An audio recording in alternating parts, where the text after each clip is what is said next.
Nuestra nueva realidad es que cada vez el planeta tiene más humanos y somos más propensos a que cualquier gripita en el lugar que sea del mundo se puede convertir en un problema. Nos toca aprender a ser no tan confiados. El planeta que conocimos hace como 10 años ya no es el mismo, ni va a ser el mismo. Estos cambios son completamente irreversibles. Esto ya no va a cambiar.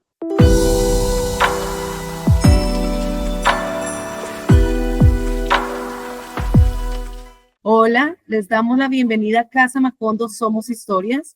En esta oportunidad contamos con la voz de Inder Ramírez. Él es residente en Taiwán y es el primer delegado de la Sociedad Colombiana en Asia. Aprovechando su permanencia en ese país, que lleva 8 años, hablaremos de temas importantes de la realidad internacional, pero que también nos tocan directamente a nosotros. Abordaremos la alerta por el virus de HNPV, esta enfermedad respiratoria que está preocupando al mundo. También acerca de la tensión política entre China y Taiwán y también de la vida de este colombiano que vivió la época de la pandemia por el COVID-19. Antes de darle la palabra a nuestro invitado, quiero aclarar que Taiwán es una isla que políticamente pertenece a China, pero con una forma de gobernanza distinta. A diferencia del resto de China, Taiwán es democrático. Eso es lo que hace que exista una tensión de la que hablaremos más adelante. Y bueno, quiero darle la bienvenida a Inder. Inder, ¿cómo estás? Bienvenido a Casa Macondo, Somos Historias. Hola, ¿qué tal a todos? Gracias, Diana. Gracias a todos las personas que nos ven. Casamacondo, familia. Bueno, un saludo desde acá, desde la isla de Taiwán, el corazón de Asia. Perfecto. Cuéntame, ¿por qué llegaste a Taiwán? ¿Y hace cuánto? Bueno, aquí a Taiwán llegué ya en mayo estaría cumpliendo 8 años. Inicialmente vine por un tema laboral, pero bueno, me enamoré de la isla y me fui quedando acá, así que aquí empecé como a echar raíces. Eh, Abrí un restaurante, el único restaurante colombiano que estaba registrado. Eh, y bueno, pues desde hace mucho tiempo siempre he trabajado como de manera voluntaria con organizaciones en el tema de derechos humanos. Siempre fui muy hiperactivo, entonces estuve siempre haciendo como realizando varias cosas y estuve muy metido con el tema de los derechos humanos, me gustó, me llamó mucho la atención y entonces estuve mezclando como mi parte empresarial con mi parte humanitaria. Entonces, a eso es lo que hemos llegado. Llegué a Taiwán. Claro que sí. ¿Y qué hacías en Colombia antes de tu llegada? Eh, sí, en Colombia, bueno, en Colombia, la verdad, yo me fui hace muchos años de Colombia. Yo me fui aproximadamente en el 2000. A mí me tocó el Mundial de Alemania, 2015. 2005, perdón, 2005, 2006. Entonces, en ese tiempo me fui había trabajado como voluntario con una fundación que estaba en Medellín, donde yo ayudaba con el tema de la cocina, del comedor infantil, y conocí allí los supervisores de Alemania y de ahí me llevaron para Alemania, aprendí alemán, alemán fue mi primera lengua, después del español, y bueno, ahí fue donde me quedé muchos años. Así que no vine directamente de Colombia a Taiwán, sino que vine desde Alemania acá realmente. Ah, ok. Me comentabas que eres chef. Sí, soy cuarta generación de mi familia, orgullosamente cocinero, y bueno, realmente me enfoqué más en pastelería y panadería, pero la verdad sí, el tema de la cocina es algo que va, pues es un legado que nos dejó mi abuelo y mi bisabuela. Y entonces, siempre tenía la curiosidad como de llevarlo más allá. Entonces quería ver qué había más allá de esas montañas antioqueñas. Llevar Y la bueno, mira dónde culinaria, terminé, en la China. imagínate, llevar la culinaria colombiana hasta el otro lado del mundo. Sí, totalmente. Hay muchos colombianos que llegan con sus emprendimientos e inician con el tema de mostrar la cocina. Yo quería como llevarlo como a ese nivel de restaurante, donde, digamos, mostráramos por alto, bien en alto nuestra cocina, porque digamos que yo pienso que, y lo decía mi abuelo, la cocina colombiana es bastante compleja, más compleja que la italiana y cualquier otra. y es una lástima que a veces no la posicionemos en el lugar que debe ser. Y bueno, eso traté de hacer acá y aquí sigo luchando con el tema porque igual el paladar asiático es bastante exigente. Ok. Antes de digamos ya entrando al tema de la pandemia por el COVID-19, antes ya tenías un restaurante. Sí, yo tenía el restaurante y eso fue muy gracioso porque justo en ese año fue cuando había empezado lo del COVID y yo estaba muerto del susto. Dije, pucha, me voy a quebrar, esto no va a funcionar. Pero nada, resulta que Taiwán tiene un sistema muy organizado donde el sistema te protege mucho como empresario. Entonces resulta que no tuve que cerrar en ningún momento durante la pandemia. Incluso en esa época, en el 2019, celebramos inclusive la fiesta de la independencia de Colombia en el restaurante, obviamente con todos los protocolos debidos, pero no hubo ningún problema. Hasta varios programas nos entrevistaron porque estaban en shock, porque mientras en Colombia estaban cerrando negocios, aquí estábamos en un apogeo económico impresionante. Me gustaría que me comentaras cómo sentiste esos inicios de la pandemia por el COVID. ¿Dónde estabas? Me decías que tenías tu restaurante, que me contaras cómo fue para ti la sensación, si había un miedo, también como ciertas anécdotas para que nuestros espectadores entiendan bien la situación de un colombiano residente allá en un punto bastante fuerte durante ese evento histórico. Sí, bueno, aquí la verdad fue, al principio el pánico fue más que todo cuando empezaron a cancelar los vuelos y la isla se selló completamente, porque eso es lo que hace Taiwán. Cuando algo se está poniendo muy complejo, la isla se sella inmediatamente. Aquí le llaman ¿cómo se llama? El factor cuerpo espín, es la estrategia de Taiwán. Taiwán se protege inmediatamente. Entonces, teníamos mucho pánico porque decíamos, Dios mío, no vamos a poder salir y eso es una isla, no hay forma de salir ni entrar. Y entonces recuerdo que en esa época estábamos pensando, bueno, pucha, ¿qué va a pasar acá? Empezaron con las cuarentenas, todo el cuento, que no se puede tener mucha gente dentro de los establecimientos. Como empresa, a mí me dio mucho pánico. Yo dije, Dios mío, ¿qué va a pasar acá? Pero nada, el gobierno acá se manejó de mil maravillas, nos ayudó, inclusive no tenemos que pagar ni los servicios, o sea, fueron muchas ayudas que dieron para que todo el sistema de comercio siguiera funcionando. Entonces, lo único raro era el tema de las benditas mascarillas, que para mí también fue un choque porque uno no está acostumbrado. Taiwán y aquí en Asia, digamos, sí no es que no estén acostumbrados a las mascarillas, están muy, muy familiarizados, porque como ellos tuvieron tantos problemas con estas fábricas de contaminación del aire, entonces se volvió muy normal que la gente se cuide mucho acá. Y aquí es muy normal andar como con su mascarilla, más que de que te infecten, como, ¿sabes? Como, perdón, que infectar a alguien como que te infecten. Entonces la gente trata de protegerse mucho. Además, tenemos que tener en cuenta el tema de población. Taiwán tiene casi 24 millones de habitantes, más de la mitad de Colombia, y, y es en un territorio que es más pequeño que Antioquia. Uh -huh. Entonces uno dice, wow, ¿cómo controlan y cómo manejaron todo esto? Es una cosa de locos. Aquí el sistema de salud creo que había mirado unas estadísticas y Taiwán aparece como el tercer mejor sistema médico del mundo, detrás de Irlanda y Australia. Durante esa época por la crisis sanitaria, se vivió también un pánico dentro de Taiwán. Digamos, también el número de víctimas fue alto como el resto del mundo, o realmente sí hubo un cuidado bastante fuerte por parte de las autoridades. Bueno, aquí sí tuvimos varios fallecimientos, pero fue muy bajito a comparación de otros lugares. Como te digo, el sistema de acá de salud es muy fortalecido. El sistema de salud de aquí es de verdad es un ejemplo para el mundo. Y incluso Taiwán fue el primer país que anunció sobre el tema del virus. Eh, eh, Taiwán estuvo advirtiendo meses antes de que lo que pasa es que el problema con la China continental es que ellos eh, no dejan salir ni entrar, o sea, tienen un sistema muy organizado donde realmente es muy complejo saber qué es lo que está pasando adentro.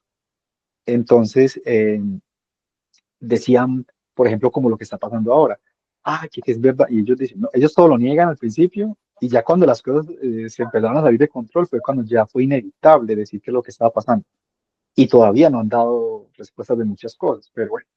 El caso es de que todo ese tema que pasó de la pandemia considero que es una lección para que para prevenir lo que puede volver a pasar. Ya tuvimos esa experiencia donde el planeta pensaba que eso solo pasa en China. Ya ahora con esta globalización y toda esta conexión y todo el cuento de que todo el mundo nos movemos para toda parte, aquí al país que vaya se encuentra un colombiano. Entonces es inevitable tener contacto, conexión con el mundo. Y eso hace de que es una ventaja, pero a la vez, ¿sabes? Es algo muy delicado porque hay que saber cómo manejar eso, porque mira que eso fue lo que pasó. Fue los vuelos no habían parado de China a Estados Unidos, entonces fue inevitable que llegara a Estados Unidos. Brasil fue uno de los primeros en Latinoamérica que empezaron a llegar porque hay una comunidad grande de asiáticos y hay unos vuelos directos de Asia, de China allá, lo mismo que Perú. Entonces, mira que fueron los países más afectados al principio y ahí obviamente se fue extendiendo por toda parte. Con respecto a los colombianos, durante esa época, ¿tenías algún vínculo con otros colombianos, experiencias que te hayan contado? Sí, que nos puedas hablar de ese Claro que punto. sí. Bueno, acá pues en China, por ejemplo, varios colombianos me habían informado, porque bueno, mantenemos igual nuestra red para pasarnos información. Y entonces me estaban contando de que los encerraron, de que no, por ejemplo, el gobierno no les daban ayuda a los extranjeros, la ayuda era solamente para los chinos. Entonces, muchos negocios, por ejemplo, hay un negocio que se llama El Cafetal, allá en China, en Guangzhou, si no estoy mal, y ese restaurante quebró porque no recibió ningún tipo de ayuda. Yo hablé con el dueño y habían quebrado porque no recibieron ningún tipo de ayuda o subsidio del gobierno. Entonces, fueron muchos los colombianos que quedaron afectados económicamente. Trataron de sobrevivir como pudieron, haciendo comidas en la casa, tratando de vender a domicilio. Mm, Protegidos, total. Sí, tuvieron muchas complicaciones porque nuestro sistema de Cancillería no está diseñada para este tipo de cosas, especialmente cuando una población como los somos los colombianos en el exterior, no exigimos ni buscamos mucho por el tema de la Cancillería porque sabemos de que no recibimos respuesta alguna. Entonces la gente trata de evitar los canales a veces oficiales y esto es un problema después. Entonces, digamos, para aclarar, durante la pandemia por el COVID-19, Taiwán, a diferencia de China, sí brindó unos apoyos económicos a los empresarios independientes de su nacionalidad. En la Correcto. continental sí fue distinto. Ciertos apoyos a sus habitantes, a sus nativos, pero a los extranjeros sí tuvieron que buscar, tuvieron que buscarse como fuera. Frente a ese punto, entonces, el gobierno colombiano no pudo o no estaba preparada para brindarles apoyos a nuestros connacionales. No se le brindó. Correcto. Incluso cuando empezó el tema allá en China, recuerdo que Colombia habían enviado un avión para traer a algunas familias de colombianos que estaban allá, pero resulta que fue un vuelo que se pagó entre varios países para traer a varias gente, o sea, ni siquiera o sea, fue realmente como una vaca que hicieron para poder traer dos, tres familias de allá, pero el resto de la población, que estamos hablando de más de 300, 400, 500, la verdad no te puedo hablar de números porque esas cifras oficiales las tiene solamente la Cancillería, pero sí sé que la población allá es bastante. Solamente, por ejemplo, en Hong Kong hay más de 300 colombianos presos. ¿Qué pasó con estas personas? ¿Cómo las pasaron allá? No sabía decirle. Esa información solo la puede manejar la Cancillería. Ah, perfecto. Muchas gracias. Sí, un tema bastante importante que sucedió con los colombianos que se encuentran privados de la libertad. Eh, entonces, más o menos, ¿no tienes alguna cifra cercana de colombianos que se encuentren en esa parte del mundo? ¿O esa parte sí no la tiene?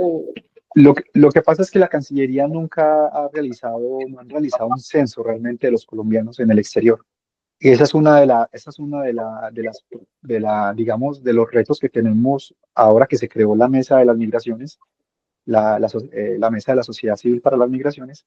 Eso está por el decreto 2996 de la ley 2136, la conformación de la mesa. Este proyecto, esta mesa lleva aproximadamente casi 15 años que la tenían, que no lo habían querido legalizar, pero la cosa es de que la mesa es muy importante porque somos el único canal que podemos, digamos, exigir que se cumplan el tema de las políticas migratorias del país.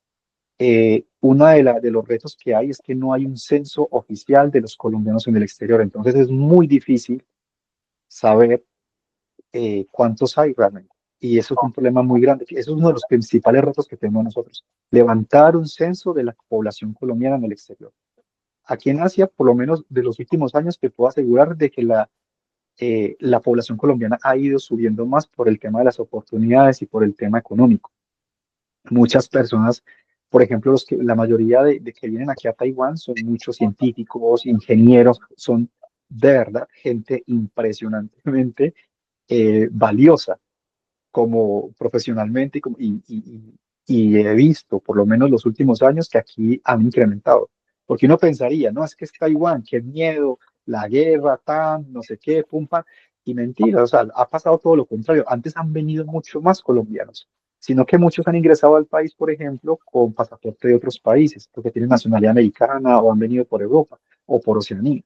Pero eh, aquí registrados hay casi como 250 colombianos con pasaporte colombiano, pero yo Solo le en calculo que hay, sí, en Taiwán, solo en Taiwán. Entonces yo pienso que, porque o sea, la población colombiana acá es mucho más alta, considero yo, pienso yo, que la que hay en Hong Kong. Y creo que eso fue por el cambio de políticas de Hong Kong cuando ya lo toma China completamente. Entonces creo que han venido muchos porque, digamos, de una manera u otra, Taiwán te garantiza el tema democrático, el tema de tu libertad, todo el cuento. Entonces se vuelve una opción eh, quizás mucho más apetecible que, que, que la China continental. Hablando de la pandemia por el COVID, para terminar ese punto, ¿consideraste regresar a Colombia apenas pudieras tomar un primer vuelo, regresar a tu patria? Pues la patria siempre me va a hacer mucha falta, o sea, porque la patria es mamá. Entonces siempre va a hacer mucha falta, pero no, la verdad es que en ese tiempo estábamos como muy enfocados primero, pues teníamos las garantías aquí de tener de continuar sin ningún tipo de inconveniente. Sí me preocupaba mucho lo que estaba pasando en Colombia, porque uno lo primero que piensa es, voy a traerme a mi mamá. El problema es que mi mamá no se va a montar jamás en un avión para un vuelo tan largo, pero, pero sí, claro, sí pensé muchas veces en regresar, pero bueno, cuando vi de que estaban pues todo bien porque por suerte mi mamá pues vive en una finca, pero digamos las personas que están como en las ciudades la pasaron muy mal en Colombia porque imagínate una ciudad donde depender del supermercado, depender de otras cosas para poder digamos sobrevivir es mucho más complejo. Pero personalmente pues lo primero que pensé fue traerme a mi mamá, o sea, me consideré y pensé que era más seguro estar aquí que regresarme yo a Colombia, la verdad. Y bueno, ya hablando en términos personales, no sé si vas a... ¿Estás casado allá? ¿Qué Uy, más? uy, uy, pregunta delicada. No, no voy a responder eso. Eh, no, pues a ver, ¿qué te cuento? No, estuve sí muy enamorado, pero no, ahora sí estoy como mejor solito que mal acompañado. Perfecto. Soy muy de mala en esos temas. Tengo muy mala suerte. Soy bueno para otras cosas, pero en cuestiones del amor sí sí, es complejo para mí. Soy una persona que me entrego mucho al trabajo, la verdad. Entonces, eso a veces complica mucho las cosas. Ahorita pues vamos a pasar al tema acerca de la enfermedad conocida como HMPV. Es una enfermedad Sí. respiratoria que como el COVID-19, tú me dirás si estoy en lo correcto, que como el COVID-19 también se contagia a partir de la tos, de los estornudos o del contacto con espacios que estén contagiadas. Eh, Correcto. Es como una gripa realmente, es como una gripa pero fuertecita. Entonces el problema es de que se expande muy rápido. Y otro problema que tenemos acá que estamos en vísperas del año nuevo lunar. Entonces resulta que es cuando aquí la masividad de gente es impresionante en los espacios abiertos y bueno, entonces hay mucha aglomeración de personas y eso es un factor muy delicado porque ahí es donde más se expande. Hasta el momento, por ejemplo, acá en Taiwán, hace como 10 años no teníamos tantas personas ingresadas al hospital por un tema de gripe. Y muchos daron positivo frente a ese nuevo virus. Entonces, lo que no tenemos un pánico, pero sí tenemos como unas precauciones, que es lo importante acá. Hay que aprender de lo que pasó. Entonces, no confiarnos, usar mascarilla, lavarnos las manos. O sea, hay que hacer lo que el sistema aquí de salud nos indica, porque de verdad que el planeta no está para que nos encierren otra vez y nos expandan otra pandemia. Entonces tenemos que tratar de aprender de los errores, porque si no, grave. Esas son las decisiones que ha tomado Taiwán. Y de lo que sabes en China, digamos, frente a ese movimiento de gente por el Año Nuevo lunar, ¿qué has sabido? ¿Qué has sabido de nuestros compatriotas, de la comunidad china? Bueno, lo que me han dicho es que prácticamente el tema de este sistema de prevención del COVID lo dejaron normalizado. Entonces, o sea, es como que se continúa, no va a haber un fin del tema de use mascarilla, lávese las manos, o sea, no va a haber una pausa de eso. Eso ya se nos va, o sea, eso ya hay que aceptarlo de que esa es nuestra nueva realidad. Nuestra nueva realidad es que cada vez el planeta tiene más humanos y somos más propensos a que cualquier gripita en el lugar que sea del mundo se puede convertir en un problema. Nos toca aprender a ser no tan confiados. El planeta que conocimos hace como 10 años ya no es el mismo, ni va a ser el mismo. Estos cambios son completamente irreversibles. Esto ya no va a cambiar. Ya no vamos a, ya va a ser ya va a producir desconfianza, ya sople la vela del pastel, o sea, porque ya uno piensa, uy, el virus, uy, o sea, ya tenemos que aprender de que nos va a tocar culturizarnos, de que esto ya es un sistema diferente, es un planeta distinto. Han cambiado muchísimas cosas y eso es lo que nos va a tocar adaptar. Y en China, en China continental, se han tomado medidas, como habías comentado hace unos días, que ya se están cerrando vuelos internos. O sea, ¿qué has sabido de la situación allá, la situación interna? Bueno, los chinos no son buenos perdiendo plata. Entonces estamos en una época de su momento más alto en ventas y ellos no van a perder plata. Entonces ellos no van a no van a hacer propaganda de un miedo ni nada por el estilo. Van a tratar de controlar todo. Lo que yo sí sé es que están generando mucho control, tomando test, ¿sabes? Como lo que pasó en el COVID. Haga cuenta como que si el COVID nunca hubiera terminado.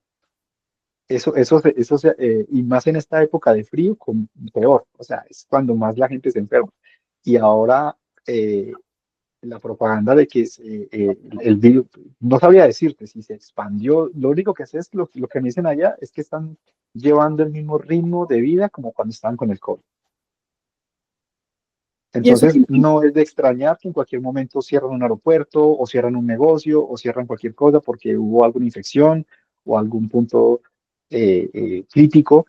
Entonces, ya no nos puede extrañar de que aparezcan controles o cuarentena o alguna familia lo encierren en cuarentena. Eso ya se va a tener que normalizar. De que nos va a tocar aceptar de que si pasa algo, ya esa es la realidad que tenemos. eh, más es preventivo que una verdadera alerta, o sí puede existir o en lo que tú has visto frente a la situación anterior, sí sería un poco más que una medida preventiva y si hay una enfermedad. eh, Yo lo que aprendí de Taiwán es ser desconfiado. Lo que yo aprendí de Taiwán es, oh, si eso está sonando, como decimos en Medellín, cuando el río suena, piedra lleva. Entonces yo dije, no, aquí lo que aprendimos fue eso. Entonces, si están saltando alertas, es porque la cosa es más seria. Entonces, por eso Taiwán cada vez, Taiwán, lo que llamamos aquí el centro de control de enfermedades de acá de Taiwán es un sistema que funciona en red y se mantiene muy alerta de lo que pasa alrededor. Entonces, por ejemplo, nos mantenemos, obviamente, porque es que en China viven más de 1 millón de personas. O sea, o sea, nosotros no, toda Latinoamérica ocuparíamos, si acaso, 2 ciudades de allá. Es una cosa impresionante. Argentina es muy grande. O sea, somos una población, no somos un pueblo al lado de esta gente. Entonces, lo que pase allá realmente afecta a todo. Y el problema es de que nosotros, por ejemplo, aquí en Taiwán, que somos como el canal de Panamá, porque somos el cruce para el Pacífico, eh, eso afecta mucho el tema del comercio. Entonces, por eso cada vez que cuando el gobierno de China nos encierra o empiezan a molestar aquí, digamos, en estas aguas, eso es un problema gravísimo. Mira que muchas empresas alemanas tuvieron que cerrar, han perdido ventas de autos. El tema del COVID afectó muchísimo la economía mundial. Entonces, no es como, o sea, yo lo veo como que no es tanto como señalar a China, sino como que hay que observarla y a ver qué es lo que va a pasar y cómo se va a mover, porque el problema es de que un movimiento de ellos mueve todo el tablero. Es una cosa impresionante. Es un gigante. Por eso le dicen el gigante asiático. Es una cosa impresionante.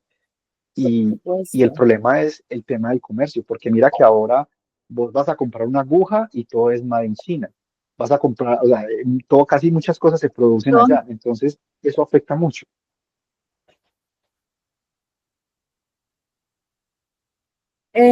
Para concluir un poco este tema, entonces, sí hay un virus respiratorio.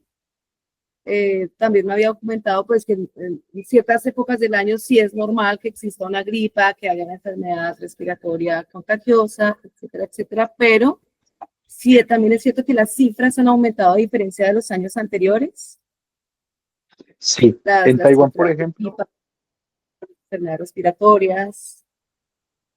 en Taiwán, por ejemplo, no habíamos tenido una subida de hace 10 años de tantos ingresos al hospital por gripe y especialmente por este tema, por este virus. Eh, o sea, era un virus que digamos, ya tenía registro de él, pero que se haya propagado no había registro de eso. Entonces, ese es el problema que tenemos ahora. Sí, sí hay, perdón, sí hay una alerta, si hay digamos, hay un protocolo. Lo que tratamos de no hacer como lo que pasa es que en Taiwán hacemos la alarma porque como China es tan grande, lo que pasa allá nos puede eliminar toda la población acá, entonces imagínate. Entonces, si ellos se van a mover, nosotros tenemos que coger el resto del espacio. Entonces, cuando allá dicen, ay, tenemos una gripita, aquí tenemos que tener una alerta porque, porque donde llegue aquí un virus y no podamos manejarlo, será un problema grandísimo. Y nuestro sistema inmunológico tiene que ir subiendo el nivel de defensas cada vez que el virus se vuelve más fuerte. Cuando empieza, digamos, a incrementarse el nivel de contagio, quiere decir de que el virus se hizo más fuerte. Inder, un momento, qué pena, voy a hacer una cosita pequeña para poder continuar y me sigue y me empiezas Dale, dale. hablando. Bueno, Inder, entonces continúa con la idea que me estabas planteando. Claro, mira, entonces resulta que los virus se van volviendo cada vez más fuertes. La idea es qué tan fortalecido está nuestro sistema inmunológico. Yo pienso que lo del COVID nos debilitó mucho frente al sistema inmunológico y tuvimos que recibir ese tipo de estas vacunas y todo el cuento. Entonces yo creo que de una manera u otra, este virus que ya existía se volvió más resistente, más fuerte, Mm, porque cuando hay un incremento es porque el virus se volvió fuerte y nosotros hemos perdido defensa. Entonces ahí es donde está la cuestión. Van a sacar una nueva vacuna, ¿qué es lo que va a pasar ahora?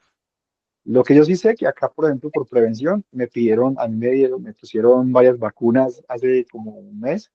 Y me dijeron, recuerdo que en el hospital me dijeron, no, es para prevenir. Entonces yo dije como que algo va a pasar, porque así justamente fue con el COVID.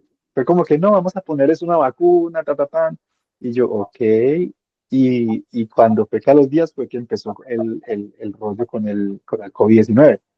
Entonces, por eso te digo, Taiwán es muy prevenido. Taiwán, cuando algo está sonando por allá, aquí ya están tomando medidas. Entonces yo por eso soy digamos, muy pendiente de los diagnósticos que hacen aquí médicos, porque cuando ellos empiezan a sugerir, le recomendamos, qué bueno que te pongas este refuerzo o que tomes esto, no es como que algo va a pasar. Es como que eso fue lo que me quedó a mí en el 2019, fue como que esto no es normal, algo y preciso. Cuando fue que después resultó el tema del COVID. Y ahorita Y ya, ahora, y ahora están volviendo con el mismo cuento. Por eso digo yo, vamos a tomar las mismas medidas de lo que pasó en el COVID, porque fue la misma bendita historia. Fui al hospital, un chequeo normal, y me recomiendan ponerme una vacuna gratuita, cuenta el gobierno, y dije, ok, y me dijeron, no, es para prevenir la gripe, la influenza, ok, y me quedé pensando como que, pero estamos en diciembre, ok, bueno, ok, y te dije, ok, está bien, o sea, ¿por qué 2 meses antes?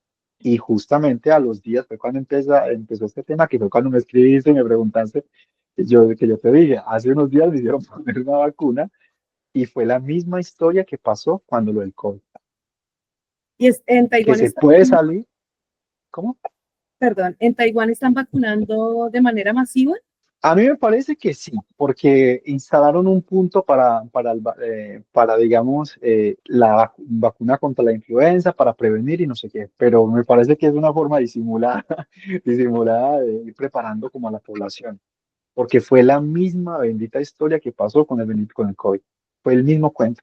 Sobre esta enfermedad o esta enfermedad no te ha hecho replantearte tu estancia allá o vas a seguir allá durante muchos Mm, Val, mira, lo que pasa es que a ver, nosotros acá en Asia carecemos mucho de más representación de la comunidad colombiana. Mm, Creo que me tomé y me pusieron y no sé, quizás acepté un papel de estar representando pues al tema de la población, poniendo la queja, ayudando a un colombiano, otro team, porque ¿quién más lo iba a hacer realmente? Era muy complejo, como que alguien se pusiera la camiseta y dijera, yo tengo tiempo libre para, ¿qué pasó? ¿Quién está en el hospital?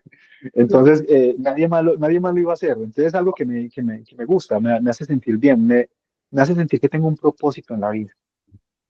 Y sentir que si me voy de acá, siento que estaría abandonando a muchos colombianos que necesitan ese parcero para llamar, para decir, ay, me pasó, no, imagina lo que me pasó. Y uno de saber qué pasó, dónde está. Entonces, creo que si yo tuviera una mentalidad, digamos, un poco más egoísta, diría, bueno, me voy para mi casa, no me importa el resto del mundo, normal, ta, ta, pero yo no soy capaz. Es algo muy complejo, es como una vocación, es como que me nace, me gusta, me da propósito, me da un propósito en la vida. Eh, con respecto a ese punto, ¿qué noticias has recibido de los demás colombianos que se encuentran ahí, que te llaman y te dicen, mira, te voy a comentar mi situación, ya sea de salud o económica frente a los nuevos sucesos? ¿Qué historias has escuchado? De todo. Tengo tantas historias que Netflix me pagaría solamente por recordarlas. Vean, eh, tenemos desde colombianos en la cárcel, recuerdas el colombiano que fue asesinado en Tailandia, que fue descuartizado por ese español, que ahora están tratando como de, no sé, buscar una forma de liberarlo, en fin, es muy complicado, porque nosotros estamos realmente muy solos. Por ejemplo, en Tailandia no tenemos embajador, en ¿Mm? Filipinas tampoco hay embajador. Y resulta que Tailandia y Filipinas son países muy receptores de la comunidad colombiana porque no nos piden visa. Entonces, por ejemplo, cuando a un colombiano lo echan o tiene un problema en China o tiene un problema en Corea o en Japón, se van como, digamos, de una manera u otra a refugiarse en estos países, en Filipinas o Tailandia. Entonces, ¿qué pasa? que quedan a la deriva. No hay, la embajada sí hay unos funcionarios y gracias por el trabajo de los funcionarios, a estos diplomáticos, pero igual son oficinas que abren de lunes a viernes, de cierto horario a cierto horario, no, a veces no contestan, entonces dejan a los colombianos muy, muy, muy tirados. Entonces resultan historias como que se casó y el marido la abandonó, la dejó en la calle sin documento y sin nada, no tiene cómo regresarse a Colombia. Un colombiano, un amigo lo convenció para que alquilara un apartamento y resulta que el apartamento era un centro de prostitución y de drogas. Entonces le echaron toda la culpa. Ahora es un chico como de 20 y algo de años, ahora está pagando casi 27 años de cárcel en Hong Kong. Eh, no hay defensa. eh, la Cancillería no tiene plata para pagar abogados, entonces depende de los abogados gratis que les dé el país. Entonces hay un canal, esta delegación por eso es importante, porque es como este canal de la gente con lo que les está pasando a la Cancillería. Y, y es completamente necesario. O sea, no es que le echemos la culpa a la Cancillería lo que pasa es que la Cancillería no está diseñada para manejar ese tipo de cosas. Ellos tienen otro diseño para sacar pasaporte, certificado, pero no para atender humanitariamente a nadie. Esta fue una de las propuestas que yo le hice al gobierno. Se necesita crear una representación humanitaria para los colombianos, que ellos tengan un número de emergencia a quien llamar, porque es muy difícil que estén escribiendo y llamando de un hospital al consulado. ¿El consulado qué va a hacer? Por ejemplo, aquí en Taiwán no hay relaciones diplomáticas, entonces es un complejo muy grande. Eh, el gobierno, ninguna entidad del gobierno está autorizada para llamar aquí a ninguna entidad, o sea que literalmente no pueden llamar ni a un hospital acá. Entonces, ¿a quién llaman? Claro que sí. Y entonces se convierte en una cosa como que uno dice, bueno, uno respeta estos acuerdos internacionales que hay y todo el cuento, pero seguimos siendo colombianos, o sea, no nos pueden tampoco abandonar de esa manera, es impresionante.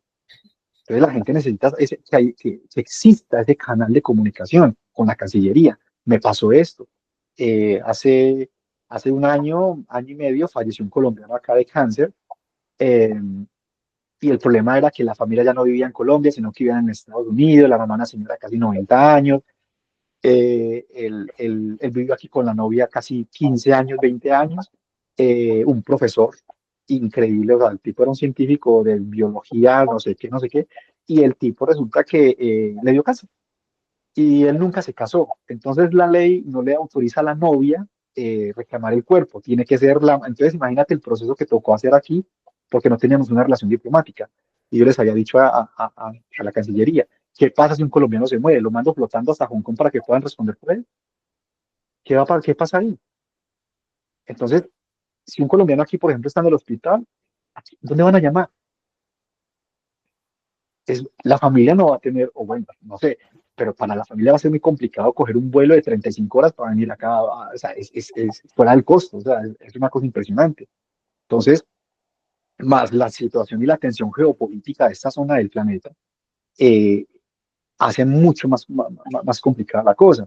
Entonces, el punto es que se necesitan esta representación, o por lo menos alguien que diga, bueno, llámeme, o yo voy al hospital a ver qué es lo que le pasó, o sea, por lo menos saber que tengan un número de emergencia, un contacto de emergencia en el número, por lo menos, porque el resto va a ser muy difícil que les contesten en un consulado o una embajada, y menos un fin de semana. Entonces, desde acá, digamos, Taiwán hemos sido como un satélite del tema democrático para toda la zona de Asia. Asia está conformada por 49 países y 5 regiones. Entonces, el territorio es bastante grande. Y como te digo, donde levantas una piedra sale un colombiano. Entonces, es muy complicado porque, como te digo, por eso esa es la búsqueda de que se organice como este canal de comunicación para decir, hey, ¿dónde están? ¿Qué pasó? ¿Todo bien? Porque resulta que les pasan cosas y no saben dónde más acudir. Entonces terminan, por ejemplo, a veces en redes de trata, muchos han terminado en redes de trata, han terminado en trabajo esclavo, la cosa más impresionante, y porque no han tenido otra solución. Hay colombianos que han terminado en estado de calle. Y obviamente pues son cosas que nunca lo van a decir ni lo van a ventilar porque eso sí tenemos los colombianos, orgullosos hasta el final.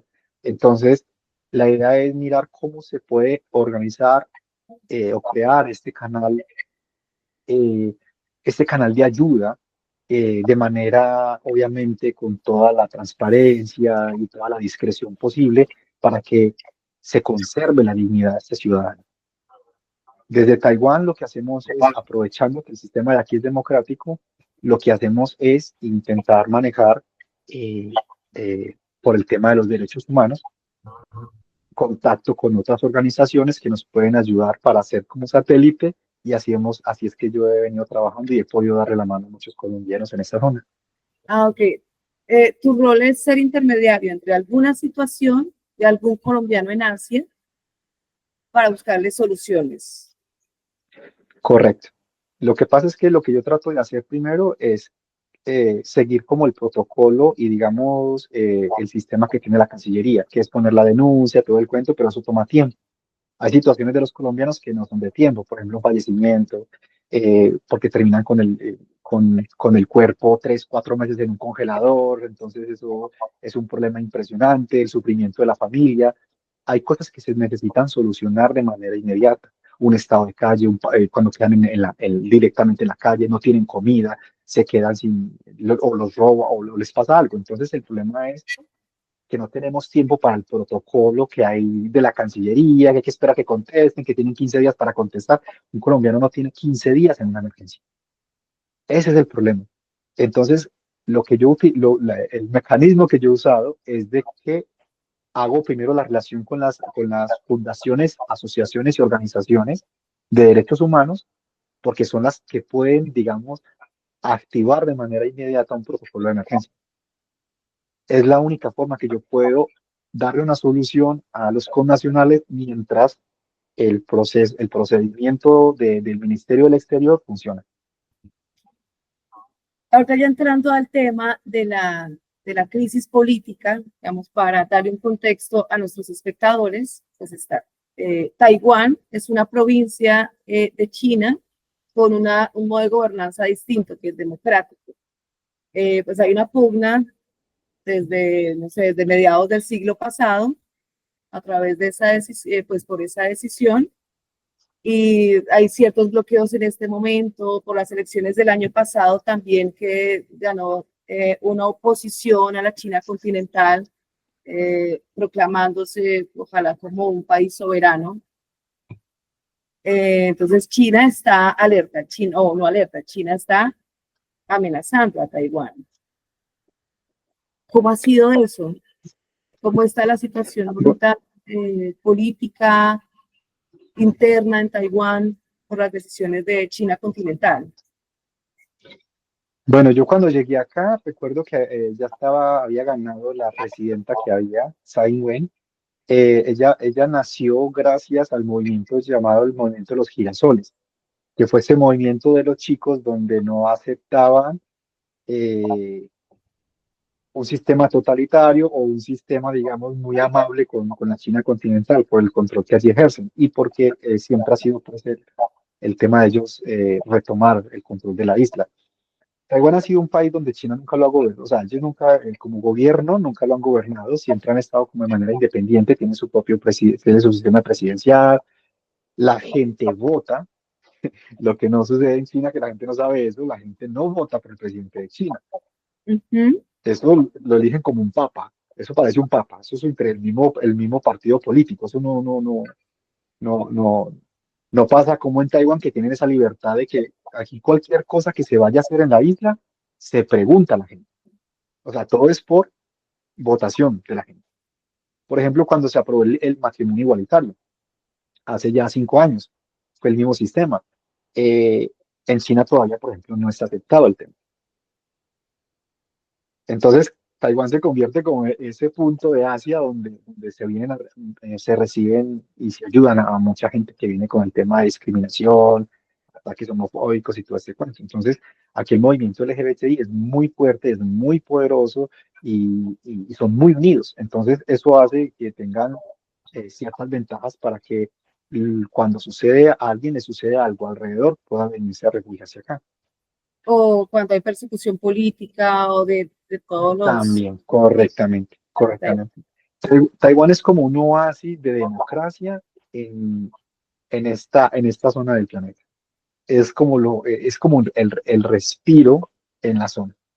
Pero China continental los ve como el hijo rebelde que dicen en algún momento este hijo rebelde va a volver a casa y vamos a tenerlo otra vez con nosotros. Es que el problema de eso es porque es desconocer la historia que hay antes de Taiwán, o sea, antes de que Taiwán fuera Taiwán y era Formosa, y bueno, porque es Ujú. que aquí han habido aborígenes, aquí hay aborígenes todavía, hay un montón de grupos y de etnias, y es como si se desconociera, o sea, es que Taiwán no estaba deshabitado cuando se vino acá el Kuomintang de China continental.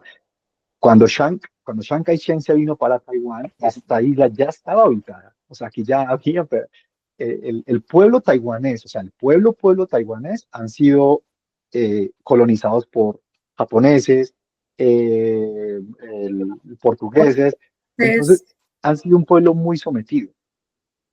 Y ahora y cuando estuvo este señor de Chiang Kai-shek fue como también eh, ¿cómo se dice? Un estado militar muy rígido durante muchos años. Por eso ahora el cambio que hubo con este movimiento que hay, este nuevo movimiento que se llama socialdemócrata, ¿cómo? El movimiento de los girasoles se llama. sí, Entonces, esto resurge por estos chicos y estas chicas que dicen, no, no más, este es nuestro territorio, este es nuestro, y empieza esta pugna. Entonces, el, el gobierno de China, lo que estaban tratando de negociar a punto de billete, resulta que esos muchachos se rebelaron y no y dijeron, no, nosotros no necesitamos plata, es que nacimos aquí, este es nuestro territorio. Entonces, es muy complejo, la verdad, se cayó. Ahí la está. señal, Tranquilo. Bueno, y entonces resulta que o sea, es complicado porque es como un pueblo que pide su propia soberanía y está y está este gigante diciendo que yo soy el soberano de esto, de todo esto. Entonces, el problema es que su expansionismo se convierte en un problema para toda la región. Entonces está empezando, se ha tomado, han creado muchas islas artificiales, pero para crear bases militares. Entonces eso pone en alerta. Por ejemplo, Filipinas estaba muy aliado del gobierno de la China continental y ahora Filipinas ya dijo no más y empezó ahora están en contra completamente con el tema de China, porque les tomaron unas aguas y mm, armaron unas islas y las llenaron de bases militares. Eso no le gusta a esta zona. Taiwán quiere conservar su status quo y estar, no meterse, déjenos quietos, nosotros vamos bien. Es un sistema que a pesar de que es una isla, pues, respeta. O sea, mira que aquí no ha habido una crítica de que el gobierno de China diga que Taiwán no sabe gobernar o que Taiwán diga que China no sabe gobernar. No, aquí se respetan eso. Solamente que ellos quieren tomar el territorio. Y ellos dijeron, no, aquí estamos bien así, tranquilos. Nosotros estamos bien así. Entonces dice el presidente Xi Jinping, bueno, que parece ya más como un emperador porque ya está como de manera indefinida ya. Entonces llega ahí y dice, no, es que la vamos a tomar a la fuerza, gústele o no, no. Entonces eso los alerta más a ellos, los pone, ¿cómo no van a buscar ayuda si te amenazan? Entonces se molestan que porque Estados Unidos tiene este compromiso con Taiwán, pero es que no hay otra opción. Se tienen que defender. Ellos deben buscar, o sea, es un estado natural defenderse. China continental dice, ya nosotros eh, vamos a tomarnos Taiwán. O sea, Taiwán va a volver a nosotros sí o sí, ya Sí o sea sí, con las ajá. armas. O sea, se ha presentado El, amenaza bélica. Bueno, Perfecto. claro que lo vemos como una amenaza bélica porque ellos lo llaman ejercicios militares, pero para nosotros es una amenaza cuando nos encierran las aguas y lo gracioso es que los taiwaneses son como que, vengan pues, vengan, vengan, entonces son como retándolos y eso al imperio chino le da mucha rabia porque ellos dicen, bueno, pues primero pues obvio que perderíamos porque aquí no vamos a ganar contra un animal tan grande, pero que nos vamos a defender, nos vamos a defender. Entonces hay una postura de, de nacionalismo donde ellos dicen, no, vamos a defender nuestro territorio. El caso es de que yo no puedo decir estoy de este lado, estoy de otro, porque es que la Cancillería respeta a China, una sola China. Yo no puedo ponerme en eso. Mi posición es los colombianos. O sea, nosotros estamos mitad de una disputa, vamos a ser víctimas de una disputa, porque en el caso de que, digamos, tengamos una intervención militar acá, ¿qué va a pasar con nosotros? Exactamente, también ¿Por iba, dónde vamos a salir? ¿Cuál es el plan de lo que yo tengo, una de las propuestas que tengo para la Cancillería ahora con esta delegación es necesitamos un plan de emergencia. Por ejemplo, Filipinas tiene un plan de emergencia, Indonesia tiene un plan de emergencia de evacuación de sus ciudadanos de Taiwán en el caso de una guerra. Mi pregunta es, ¿y Colombia. Colombia? Nosotros tenemos acá, por ejemplo, en Taiwán, Taiwán lo reconoce, por ejemplo, el Paraguay reconoce a Taiwán. Y bueno, y se supone que nosotros somos un país hermano del Paraguay, y yo esa opción se la di muchas veces al gobierno. Yo les dije, necesitamos, sí, bueno, listo, no estoy pidiendo que abran no necesitamos abrir otro consulado, pero necesitamos que los colombianos tengan un canal de comunicación directo en la isla para saber a dónde carajos vamos a ir en el caso que se ponga esto. ¿Y tú crees, digamos, sobre ese punto que cuentas que es muy importante, tú crees que sí la amenaza es grande o puede Claro que es seguir, una amenaza. o puede seguir ese juego histórico de China acercando a Taiwán y luego se mantiene ahí? O sea, Mira, existe una hay amenaza una, real. hay una, hay una realidad en este momento que es que China China cada vez es más poderosa, económicamente y militarmente. La inversión de China ha estado incrementando los últimos años. Japón tuvo que empezar a incrementar, a invertir en el tema militar, que no lo había hecho, porque era una promesa que habían hecho y todo el cuento. Y ahora a Japón hace por lo menos 2, 3 años empezó a hacer una inversión grandísima en el tema militar, porque siente amenaza de China. Eh, no es la misma China de hace 70 años. Eso es una realidad completa. Ujú. Entonces tenemos que ponernos, en ese momento ellos tienen, a ver, estamos hablando de países que tienen el poder de volver polvo, o sea, con un solo botón, con una rabia que les dé, con un error humano, y se puede formar un problema grandísimo a nivel mundial. Entonces Esa- estamos dependiendo del orgullo, de cómo se levantó hoy Xi Jinping. O sea, es muy complicado, tanto poder en un ser humano es muy complicado. Entonces, claro que vemos eso como una amenaza real. Y por eso Taiwán no baja las armas, y por eso Taiwán compra más, y Taiwán se va a mantener en la jugada, como decimos en Medellín, en la punta del cañón, porque no sabemos en qué momento va a estallar eso. Entonces es muy complejo. Yo lo que yo sí pienso, por lo menos mi recomendación es de que el gobierno de Colombia necesita incrementar y crear, no solamente para Taiwán, para otros países que, mira, por ejemplo, lo que pasó en Ucrania, lo que pasó con Israel, que se supone que iba a pasar primero aquí con Taiwán, y mira que pasó primero allá, cuando menos pensamos había una guerra impresionante, y un montón de gente murió y ha muerto y sigue muriendo en esa zona. La pregunta es, ¿por qué no tenemos un protocolo de evacuación de emergencia? ¿Por qué no tenemos un protocolo de emergencia para los ciudadanos que están en lugares geopolíticamente complicados? Inder, Todos los países lo tienen. perdón, ya ahorita, desafortunadamente se nos está acabando el tiempo. Ok.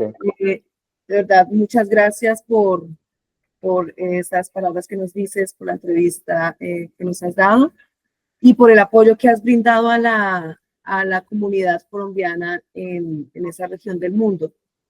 Ese punto que tocas es importante. Esperamos saber qué puede hacer la Cancillería con los colombianos residentes en Taiwán, en China, frente a la situación de salud y la situación también de política, frente a una perspectiva bélica. Entonces, Inder, te agradezco muchísimo. Bienvenido siempre a esta casa. Eh, Muchísimas gracias. Por acá, pues también a la orden, ¿qué más les puedo decir?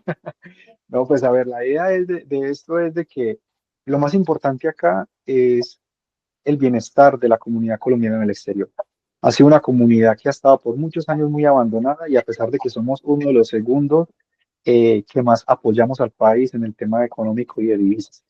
Nosotros somos personas que aportamos muchísimo al país y lo mínimo que necesitamos es que por lo menos nos tengan un protocolo de emergencia por si algo nos llega a suceder. La idea es que los colombianos que estamos en el exterior no sintamos que estamos abandonados o que estamos solos. Eso es lo más importante. Gracias, Inder. Muchas gracias a los espectadores de Casa Macondo Somos Historias. Estaremos también contándoles mucho más acerca de la realidad de Colombia, tanto dentro de Colombia como de los connacionales que se encuentran en el exterior. Entonces, muchas gracias y un feliz día. Un feliz día para todos también.